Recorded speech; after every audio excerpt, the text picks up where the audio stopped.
Moi, je vais vous égrener un peu ma vie. Ma vie, finalement, alors je suis pas de la banlieue dont Constance parlait tout à l'heure. Je suis issu de la famille, enfin du milieu du prolétariat. Et je perds la vue à l'âge de 6 ans et demi par un accident con. C'est toujours con, un accident. Et à partir de là, je dois me confronter à ce que les gens vont penser de moi. Alors on va égrener comme ça, chemin faisant, et vous allez comprendre combien parfois je me suis forgé au travers de la vie, et puis combien parfois j'utilise aussi le fait que les gens peuvent avoir des avis pour m'aider à avancer. Alors j'ai donc perdu la vue à l'âge de 6 ans et demi, et puis évidemment c'est tombé sur la tête de mes parents. Ils ont géré ça comme ils ont pu le gérer, donc pas du tout. On peut pas leur en vouloir, donc j'ai pas d'avis sur le sujet. Et à partir de là, je suis allé rapidement en internat, parce que comme un bonheur n'arrive jamais seul, quelques mois après, je suis allé en internat. C'était la seule solution qu'ils avaient a priori pour offrir une éducation à leur enfant nouvellement handicapé. Et donc j'ai grandi dans un milieu relativement protégé, où là finalement, le monde de l'internat était plutôt bienveillant, voire nous poussait en avant puisque c'était des spécialistes. Et puis paradoxalement, j'avais ma famille qui avait beaucoup d'avis. Alors les premiers que j'ai pu entendre, c'est « mais voyons mon fils, tu ne vois pas donc tu ne peux pas ». Je me souviens, lorsque j'étais en seconde par exemple, j'ai décidé de m'équiper d'un ordinateur et la grande panique de mon père, c'était pourquoi mettre cet argent-là dans un truc pour lequel je n'aurais aucune compétence, puisque ne voyant pas, je n'en aurais pas. J'ai fait une carrière d'informaticien, on verra après. Voilà. Bon, donc j'ai eu une maîtrise en intelligence artificielle. Je me suis dit, si un jour je manquais d'intelligence, peut-être que je saurais en programmer. Et à partir de là, on verra pour la suite. Donc, des avis dans l'enfance qui ont été assez compliqués. Alors, je me souviens d'une fois où j'avais un copain, puisque ma maman qui voyait bien que en me fermant la porte, je passais par la fenêtre, en fermant la fenêtre, je passais par la cheminée. Enfin, je voulais vivre dehors comme un enfant ordinaire tel que je l'étais avant, a finalement capitulé devant cette rage de vie. Parce que perdre la vue, c'est pas perdre la vie. Et à partir de là, m'a laissé donc jouer dehors. Et j'avais un ami qui avait pour habitude de faire des croche-pieds aux enfants. Enfin, ses copains, ça l'amusait. Et donc, il m'en faisait à moi, parce que finalement, il n'avait pas d'avis, j'étais pas si différent que ça, donc il en faisait à moi. Et moi, j'étais tout content, parce que comme il en faisait aux autres et qu'il en faisait à moi, je me sentais comme appartenant à la bande. Et puis, une fois, il l'a fait devant des adultes. Et là, qu'est-ce qu'ils ont eu, les adultes ? Eh bien, ils l'ont engueulé. Et moi, je comprenais pas, et lui non plus. C'était juste incompréhensible de notre point de vue. Et je me suis senti, là encore une fois, dans le regard des autres, comme quelqu'un un peu à part. Alors donc, on fait un grand saut maintenant. Je vous ai parlé de ma maîtrise. Et j'avais compris que finalement, au travers de l'avis que l'on pouvait se faire sur moi, on pouvait être parfois négatif, mais parfois cet avis pouvait être porteur. Porteur parfois parce que finalement, j'étais un faire-valoir pour certains. Vous savez, le sauveur qui avait là sous la main une victime. Et puis, je pouvais être aussi parfois l'individu qui pourrait valoriser le travail que certains pouvaient faire. Je pense à des profs ou autres. Et donc, dans ce jeu finalement d'action et d'émotions positives que nous échangions, parce qu'il avait un avis, ce professeur ou ces professeurs, de devoir m'aider parce que c'était dans la morale bien, eh bien, on transformait ce devoir en quelque chose d'assez fantastique. Et je me suis retrouvé avec quelques profs, mais je vais vous donner un cas, qui devait aider ce pauvre handicapé à faire de la microélectronique, parce que j'ai toujours trouvé des trucs très très simples. Donc j'avais des schémas, c'était très compliqué. Et en fait, ce prof m'a dit, écoute, je sais pas comment on va faire, mais je vais trouver une solution. Et un jour, il m'a appelé dans son bureau, et il a déployé par terre une énorme feuille canson qui devait faire, je sais pas, peut-être 1,50 m par 1,50 m. Et il avait transféré un petit schéma qui devait faire 20 cm² sur une énorme feuille en relief, avec des fils de colle, du papier qu'il avait découpé. J'ai accédé à ma première carte électronique. Et il me dit, tiens, mais mets-toi à genoux, mets-toi à quatre pattes, on fait un truc. Alors j'étais un peu méfiant quand même. Daniel, tu restes devant, hein. Un peu méfiant. Et là, il me prend la main, il la pose sur ce schéma. Et là, il s'est passé un truc fantastique. Et on a voyagé sur ce schéma ensemble. Et là, j'ai compris que finalement, la première impression qu'il avait eue de devoir, ça se passait en un moment magique. Et à un moment, je dis, mais Daniel, la porte, elle est ouverte? Oh, il me dit, ouais. Et plein de gens passaient. Et en fait, ils s'en foutaient que tout le monde puisse voir un prof à quatre pattes dans son bureau avec un aveugle en train d'explorer son plan. Et donc là, j'ai compris que finalement, au travers du regard que les gens pouvaient porter sur moi, il y avait des choses fantastiques à vivre. Alors ensuite, grâce à ces gens, d'ailleurs, dans cette carrière d'informatique à l'école, je vais vous donner un autre exemple. J'arrive à la fac et je vais voir le professeur Renéal, je me souviens de son nom. Et là, comme quoi parfois ne pas avoir d'avis, ça peut avoir du bon. Je rentre dans son bureau, je dis voilà, on m'envoie vers vous parce que je vois pas, donc les gens, ils osent pas m'inscrire, c'est vous le directeur. On me dit finalement c'est le directeur qui décidera. Ça a duré 4 minutes, mais écoutez, vous prétendez en être capable, prouvez-le moi. Au revoir monsieur. Voilà, il n'a pas d'avis, il m'a traité comme l'égal des autres, et c'est comme ça que j'ai pu faire mes études d'informatique. Alors j'arrive à la fin de la maîtrise et puis j'ai toujours eu envie de créer des boîtes. Mais je manquais de courage pour me lancer à 23 ans dans ma première entreprise.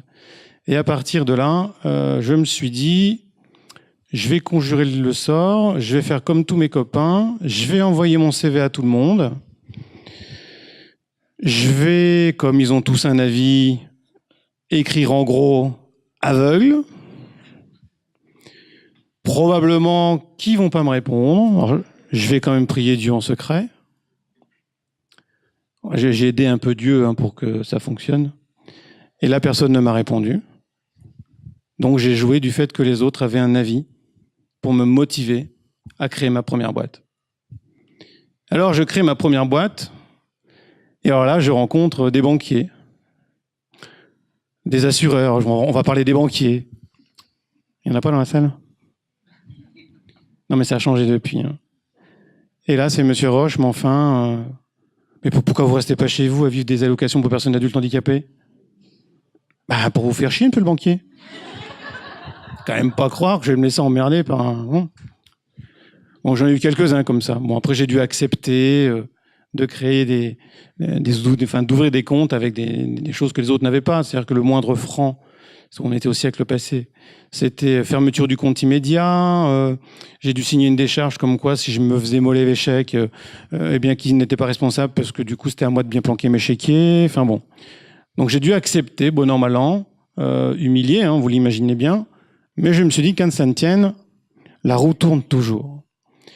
J'ai été voir des assureurs, alors qui m'ont dit « Oh oui, on vous assure, pas de problème, c'est plus 30%. » Bon, d'accord. Et puis, il y aura quand même quelques exclusions, monsieur Roche. Ah bon, lesquelles ? Je voyais qu'ils hésitaient, je crois. Si je traverse la route et que je me fais renverser, c'est parce que vous n'avez pas vu, monsieur Roche, donc on ne pourra pas vous couvrir. Ah, d'accord. Puis si je tombe dans l'escalier, non, ça va être pareil, quoi. On ne pourra pas vous couvrir, quoi, vous comprenez. Et il y a un moment, mais si je chope un virus, c'est parce que je ne l'aurais pas vu venir. Et moi, monsieur Roche, j'exagérais quand même. Je fais, c'est vous qui exagérez, vous me prenez pour un con. Je vais signer, mais un jour, rassurez-vous, aujourd'hui, je suis seul. Un jour, je serai nombreux. J'étais déjà très prétentieux à l'époque. Et donc, depuis, j'ai créé une association, mais on en parlera peut-être après, mais qui porte les entrepreneurs handicapés. Et l'idée, c'est d'expliquer à ces gens-là qu'on est finalement des gens ordinaires. Alors, la vie, j'ai essayé de comprendre au fur et à mesure du temps parce que je devais manager des gens ordinaires, dits valides, et donc comprendre quels étaient les enjeux qui se posaient au moment où je pouvais vous rencontrer. Alors, ce que j'ai compris, c'est que vous êtes doté d'un sens exceptionnel qui s'appelle la vue, mais qui est aussi un extraordinaire outil d'exclusion. Et dès lors que vous portez le regard sur quelqu'un, ce que vous avez fait lorsque je suis arrivé, eh bien, vous jugez. On va voir éventuellement pourquoi cet avis se forge. Probablement que vous êtes demandé ce que faisait faire Héloïse à un pauvre handicapé qui venait débarquer ici. Puis en plus, il n'est pas dans le cliché, parce qu'il est habillé en costard. On n'a pas souvent l'habitude de les voir dans ce genre de tenue. Certains ont sûrement eu peur que je me mette à chanter comme Gilbert Montagnier. Voilà, donc non, je suis mauvais pour la chanson. J'ai fait un peu de musique en son temps, mais vraiment, c'est pas mon truc. La kinésithérapie, bon, ça, on repassera. Puis empailleur de chaise, non, ça, je le sentais pas. Donc j'ai essayé d'être chef d'entreprise. Alors donc cet avis, je me suis dit, mais d'où il vient ? En fait, ce que j'ai compris en échangeant avec mes collaborateurs, c'est qu'il y a un besoin irrépressible de pouvoir s'identifier et de se dire comment finalement je vais interagir avec lui. Comment je vais interagir avec Didier ? Qu'est-ce que je vais pouvoir lui dire ? Et donc ce besoin de se positionner aussi. Est-ce que je suis dominant ou est-ce qu'il va me dominer ? Est-ce que finalement C'est quelqu'un qui est dans ma classe, dans ma caste? Est-ce que c'est quelqu'un avec qui je peux échanger? Est-ce qu'on va se comprendre, hein? Donc, cette idée de bulle que je rejoins tout à fait du premier intervenant, moi, je l'ai clairement senti. Clairement senti, et à partir de là, mon rôle a été d'accompagner les gens pour qu'ils sortent de cette bulle-là et qu'ils viennent à ma rencontre. Alors, la problématique de la vie, c'est que si du côté des vitamines ou du bon vin, on peut arriver à en changer rapidement parce que la science va vous montrer que finalement, c'est pas top, lorsque vous avez raison, premier intervenant Florian, de dire que lorsqu'on touche à soi, se pose une problématique profonde, et notamment une qui est la vanité. Et les gens ont du mal, j'ai trouvé moi, dans mon environnement, à changer d'avis parce qu'ils en font une affaire personnelle, quelque chose de l'ordre de l'ego. Et donc j'essaie d'accompagner mes collaborateurs que je pilote, alors j'aime à dire que je les manage pas, j'ai plutôt envie de les coacher, vers le fait de sortir de ce petit ego pour qu'ils puissent changer d'avis sur les autres et s'ouvrir à l'autre et ne plus juger l'autre pour ce qu'ils en perçoivent, mais le vivre de manière purement égoïste pour aller vers lui, échanger et le rencontrer. Dans ma vie, j'ai rencontré beaucoup de personnes handicapées, beaucoup de personnes avec des blessures, mais finalement, je me suis rendu compte que plus on a de blessures, et plus on est enclin à rencontrer l'autre, à visiter l'autre, à pouvoir le rencontrer, à échanger avec lui. Donc, chemin faisant, les avis changent finalement. Et plutôt que d'attaquer les gens dans la raison, de leur dire, tu vois, tu devrais m'écouter, je suis quelqu'un d'intéressant, eh bien, c'est de les laisser venir, de comprendre leur avis, de comprendre d'où il vient, d'en jouer pour les amener vers autre chose. Et les amener vers quelque chose que moi j'ai compris il y a plusieurs années, finalement, c'est... Je vais vous illustrer. Une fois, je faisais une intervention comme ça dans une faculté, et il y a un type qui me dit, mais c'est rare des gens comme vous. Finalement, vous êtes vachement humaniste. Vous avez un grand cœur. Alors, vous rigolez parce que vous savez très bien que je vais vous sortir une grosse cornée derrière. Et j'ai dit, tu sais, vous êtes quoi, 50, 60? Tu trouves que j'ai pas d'ego, mais mon ego est sûrement bien plus grand que l'ensemble de tous les égos réunis ici. Sauf que j'ai compris une chose, c'est que pour en jouir, il fallait le mettre au service des autres. Et du coup, ne pas juger les autres pour pouvoir mieux les rencontrer. Et c'est comme ça, moi, que j'accompagne les gens autour de moi. Le fait de peut-être ne pas vous voir me permet finalement d'avoir moins d'avis, de moins vous juger, de vous autoriser à m'approcher. Je n'ai pas peur. Une fois, j'étais dans la gare de Saint-Charles à Marseille. Et puis, un type qui vient me voir, il me dit, je peux vous aider? Je dis, bah ouais, j'attends un train dans 1h30. Je vais aller boire un café. Il me dit, bah, je peux venir avec vous? Moi aussi, j'ai un train. Bon, ouais, on s'assoit, on discute. Il me dit, c'est formidable, je discute avec vous. Je passe un vrai moment. Je dis, ouais, il est quand même bizarre, ce mec, quoi. Il me demandait quoi. Et on a passé un vrai moment. Il me fait, bah, vous me voyez pas. Mais en fait, je suis un grand voyageur. Et partout où je vais, je me fais faire un tatouage. Donc, j'en ai partout sur le corps. Il fait chaud, j'ai les bras nus, j'en ai sur les oreilles. Enfin, il me raconte qu'il y en a partout. Et il m'a dit, mais finalement, ben, grâce à vous, j'ai passé un super moment parce que vous ne m'avez pas vu. Et c'était juste formidable.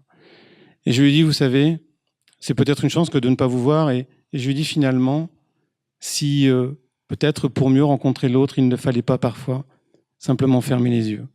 Voilà, je voulais terminer là-dessus.